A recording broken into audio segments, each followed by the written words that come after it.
My name is Jack Sullivan. And if you had told me 3 years ago that a billionaire CEO would slap me in the middle of a crowded cafe, I would have laughed in your face. Not because I thought I was special. Not because I thought I was untouchable. But because I had already lost everything that truly mattered. And when you've buried the love of your life, a public humiliation doesn't seem so terrifying anymore. But I'm getting ahead of myself.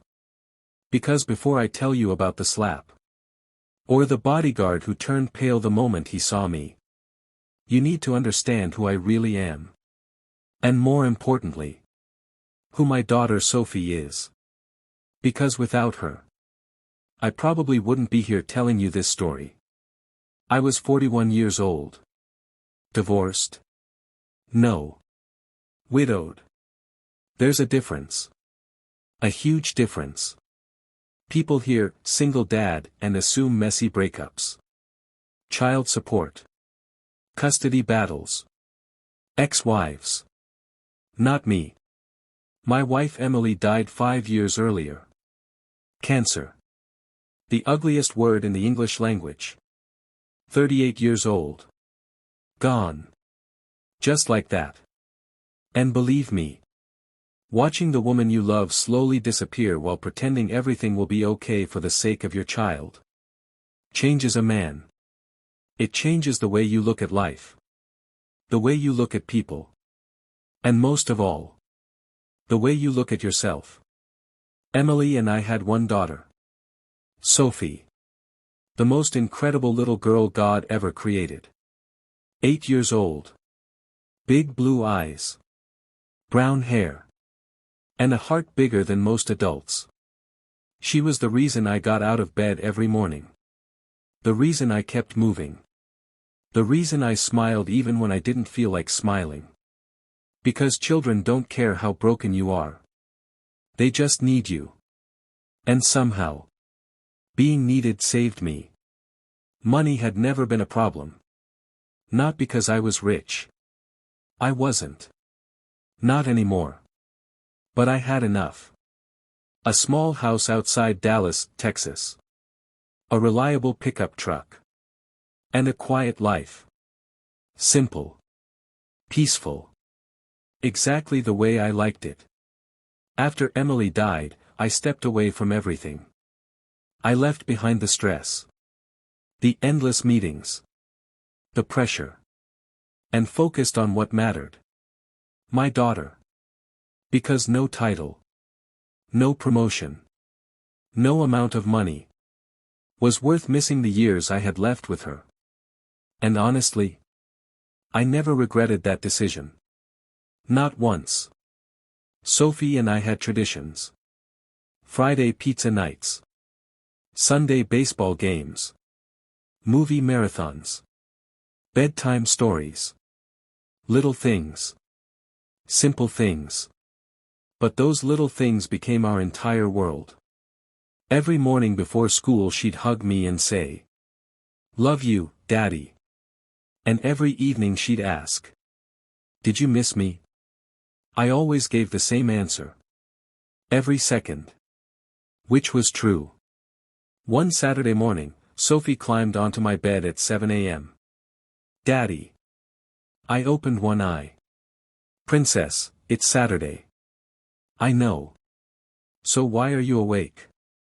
"Because I have a surprise." I smiled. "Oh yeah?" She nodded excitedly. "Our school art project got picked." "That's amazing.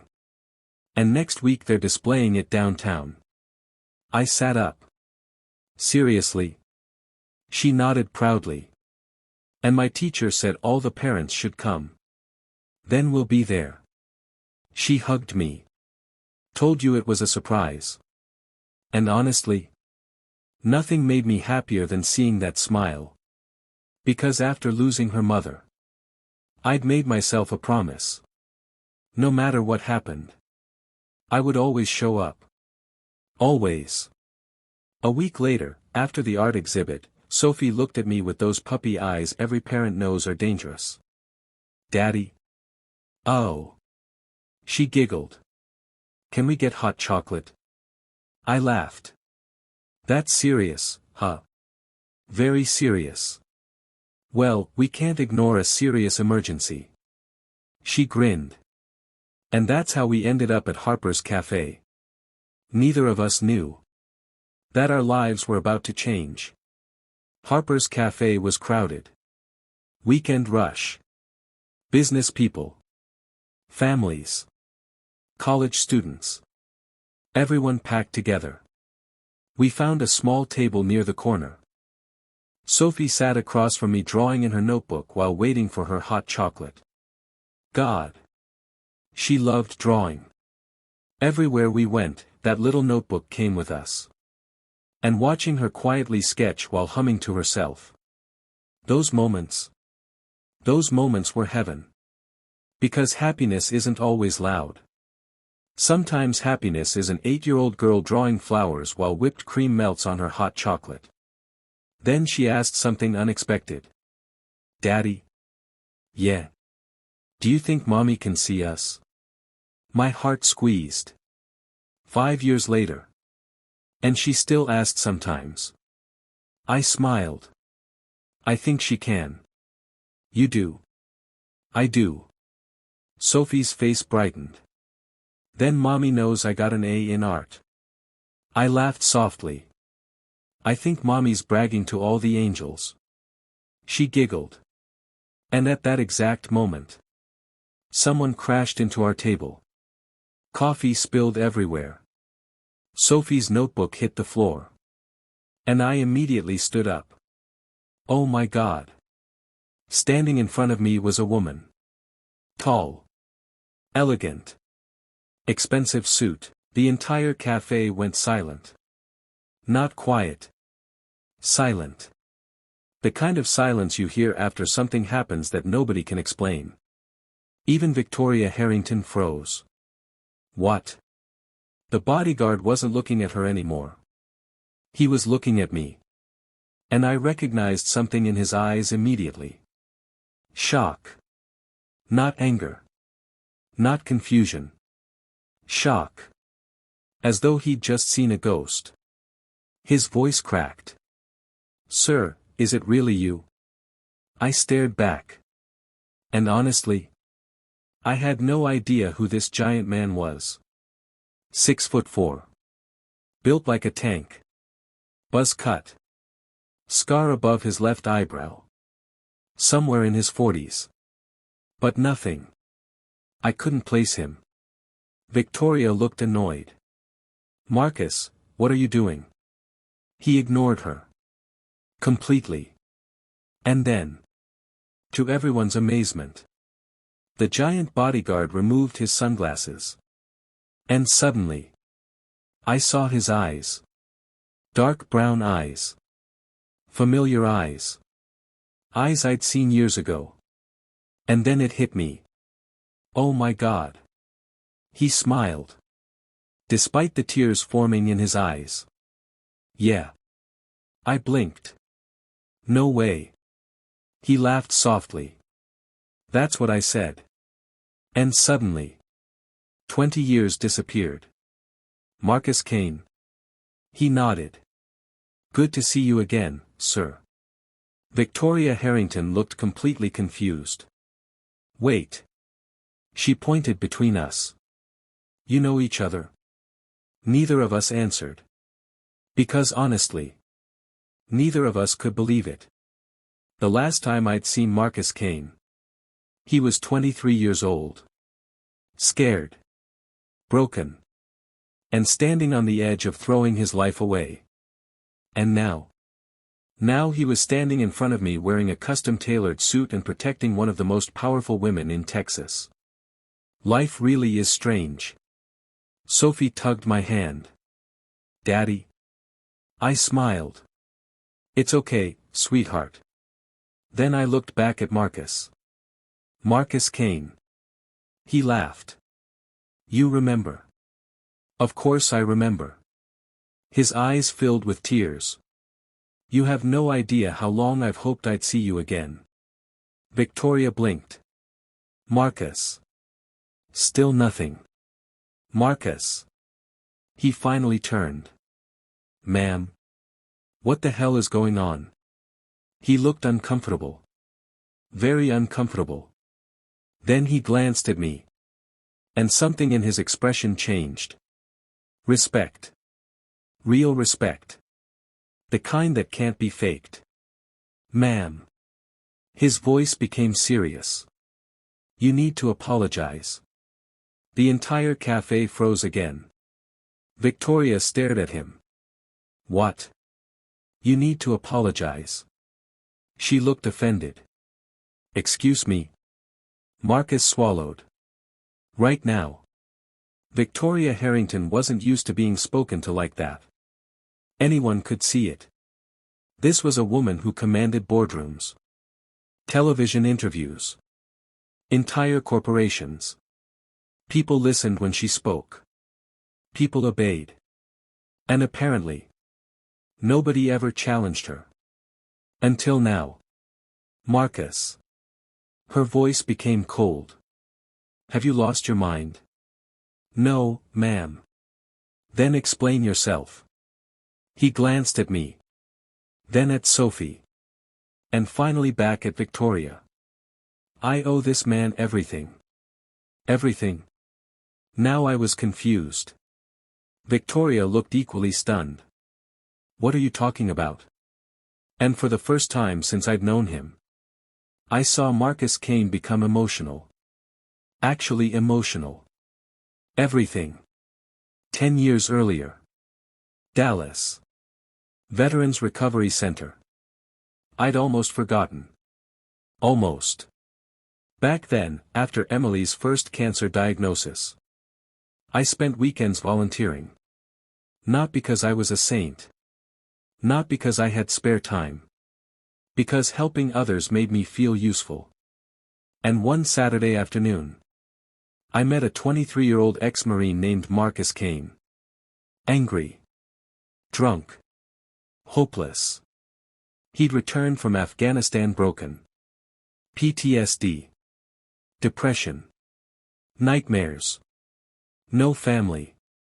No purpose. No hope. And everybody had given up on him. Everybody. Except me. At least. That's what he believed.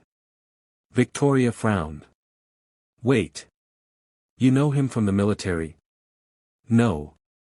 Marcus shook his head. He saved my life. Now everyone in the cafe was listening. Including me. Because I hadn't saved anybody. At least not intentionally. Marcus looked at me. You remember that night? And suddenly. I did. The bridge. Rain. 2 a.m.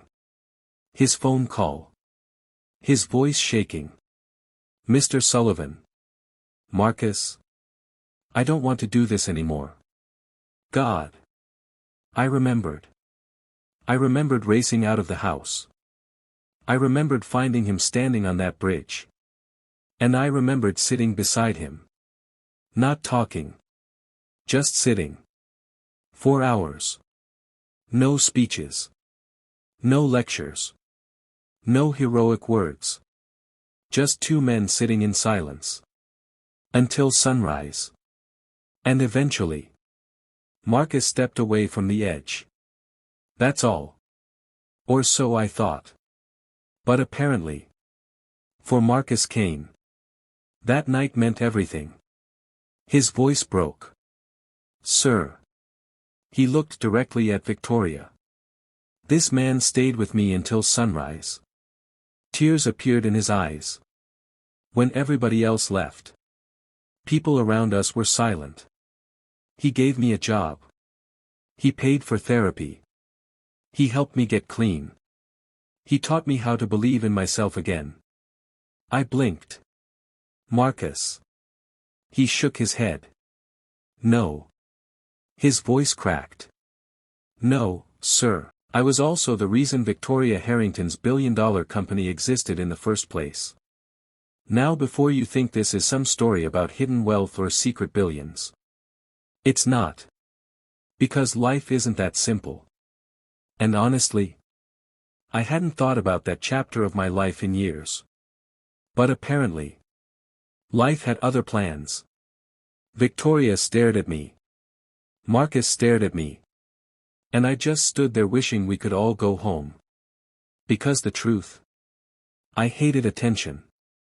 Always had. Especially after Emily died. I wasn't interested in proving people wrong. I wasn't interested in revenge. And I certainly wasn't interested in embarrassing anyone. I just wanted to take my daughter home.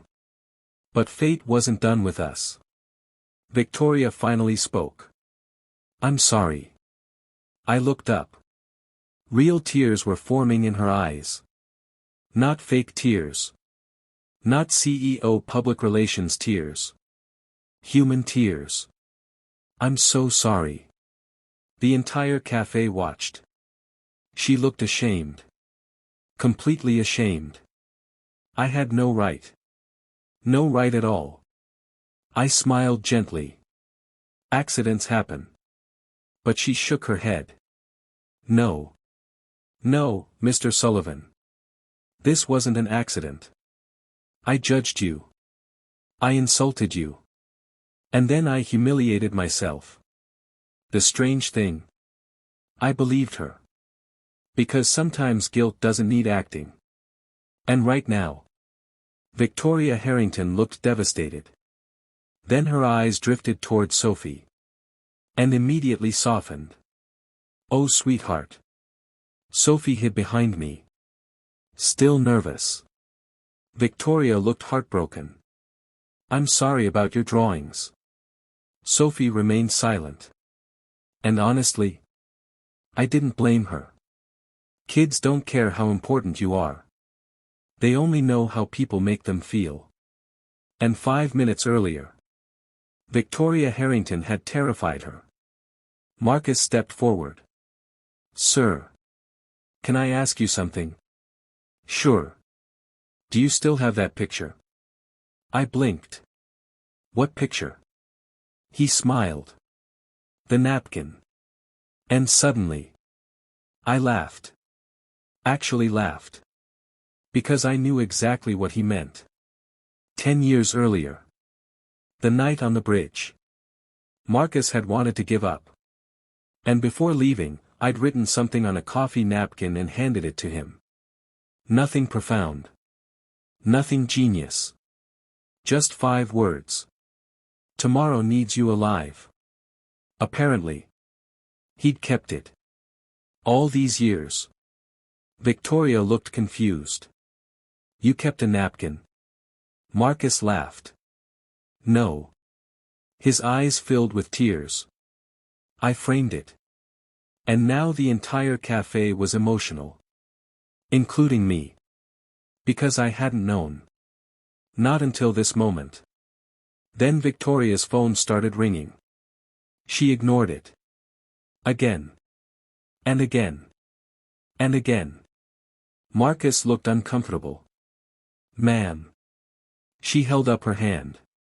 No. Not taking her eyes off me. No. She looked determined. I need to understand something. She pointed toward Marcus. How do you know him? I shrugged. He called me one night. And I answered. And that's about it. Marcus immediately shook his head. No. Sir. You changed my life. I smiled. You changed your own life, Marcus. He laughed. Still humble. Still stubborn. And we both smiled. Victoria folded her arms. No. I mean before that. Before him. Marcus suddenly smiled. And I instantly knew where this was going. Marcus. He grinned. Oh, no. She needs to hear this. I sighed. Marcus. Nope. And then he looked at Victoria. Ma'am. 10 years ago. Before Harrington Tech exploded. Before you became famous. Your company almost died. Victoria blinked. What? And now she looked genuinely confused. What are you talking about? Marcus laughed. You don't know. She frowned. Know what?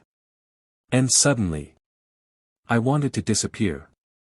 Because I hated this story. Not because I was ashamed.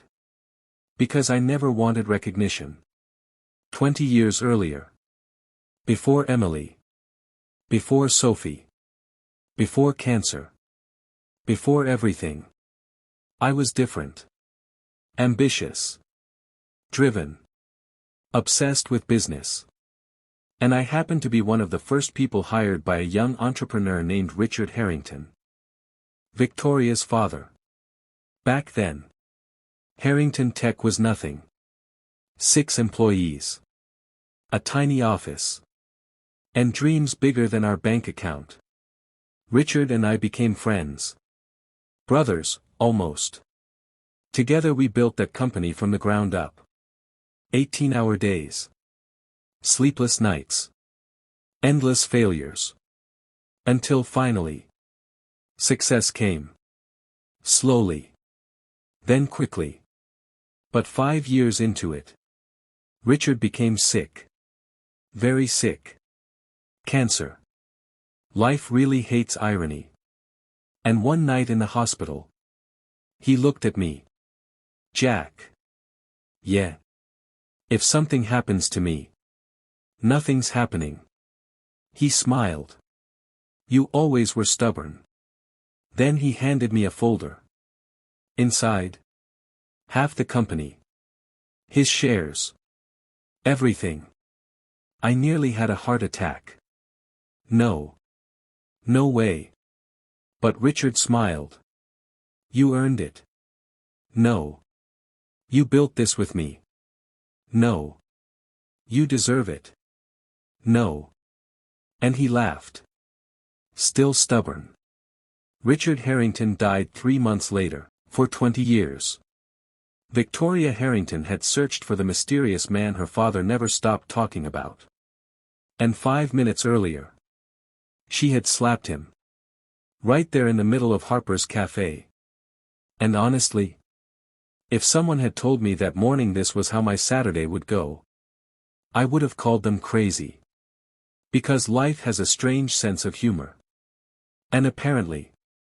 God does too. Victoria stood frozen. Tears streaming down her face. No. Her voice cracked. No. She looked absolutely devastated. My father. She covered her mouth. My father talked about you every week. I smiled awkwardly. That's hard to believe. She laughed through her tears. No. You don't understand. He called you his brother. And suddenly. I wasn't standing in Harper's Café anymore. I was 28 years old again. Sitting beside Richard Harrington. Arguing over terrible coffee. Dreaming about impossible things. Laughing. Building something neither of us fully understood. And God. I missed that man. Victoria wiped her tears. After he died. Her voice broke. I searched for you. I blinked. Why? She looked shocked. Why? Because you were family.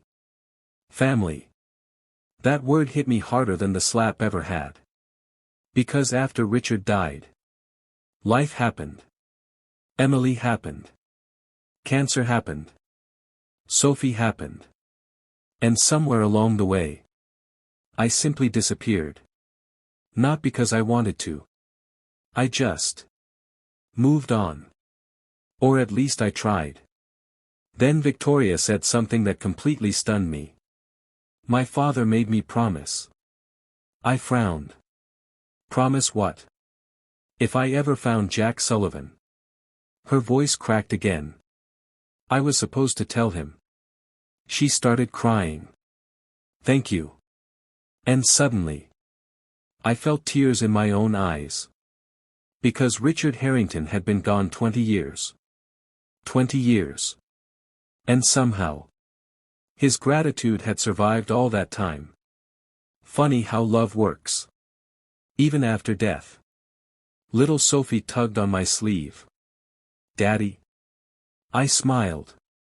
Yeah, princess. Why's everyone crying? The entire cafe laughed. Including Victoria. And for the first time since walking into Harper's Café, I saw something completely different. Not the billionaire. Not the CEO. Just a woman. A woman who missed her father. And honestly, I understood that pain. More than she knew. Victoria knelt in front of Sophie. I'm really sorry about your drawings. Sophie looked up. Really?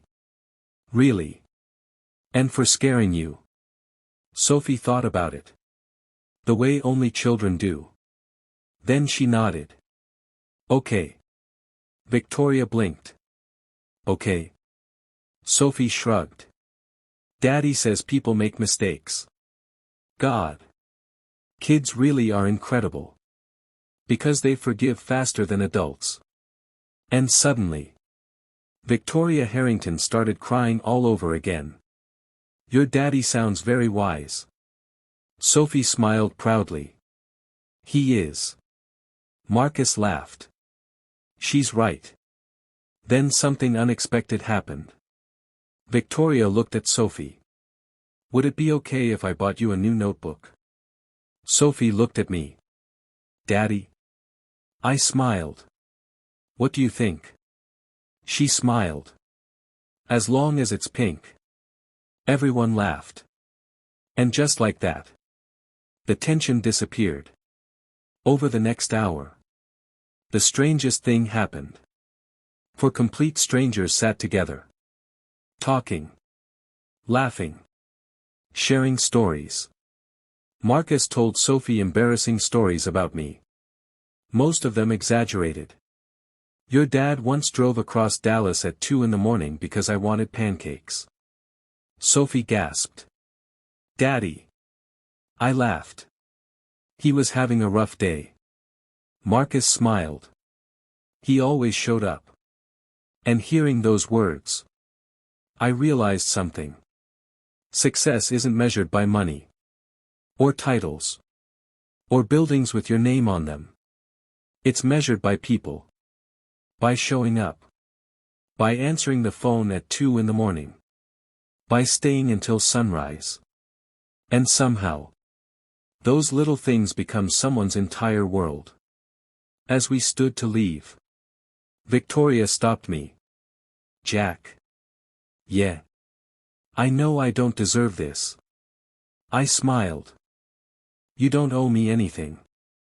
No. She shook her head. I owe you everything. I laughed. That's impossible. No. She smiled through tears. My father gave me life. But you gave him peace. And honestly, I didn't know what to say. Because sometimes, the greatest gifts we give people are the ones we never even realize we're giving. 3 weeks later, I received a letter. Not an email. Not a text. An actual handwritten letter. From Victoria. Inside was a photograph. Richard Harrington. And me. Standing beside the very first Harrington tech office. 25 years younger. Terrible haircuts. Cheap suits. Big dreams. And behind the picture, she'd written. He never stopped loving his brother. That one sentence destroyed me. Because grief never really leaves. It simply learns how to sit quietly. And after all those years, it felt like Richard had finally said goodbye. But life wasn't done surprising me, no.